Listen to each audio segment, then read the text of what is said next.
We briefed President Farmajo on our findings and emphasized the urgent need to resume dialogue.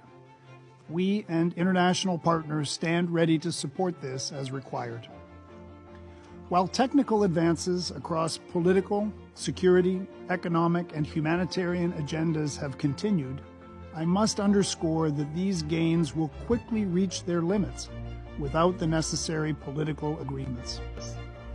The deployment of SNA troops to a politically motivated offensive in the Gedo region of Jubaland is unacceptable and diverts resources from the agreed roadmap for security operations. It is imperative that the federal government and the federal member state security services focus on combating al-Shabaab rather than engaging in armed conflict with each other to resolve political disputes. We call on President Farmajo to end the Somali National Army offensive in Gedo. We are concerned that a divided Galmudug with multiple claims to leadership will be harder to govern, and compromise must be made to avoid the risk of instability and conflict.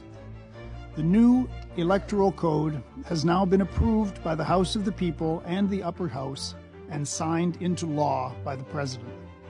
While an important step, the new law regrettably does not address many outstanding questions necessary to implement the code.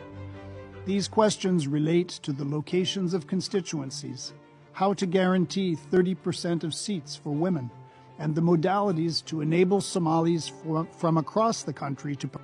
In recent years, Somalia has established a track record of regular, peaceful transfers of power.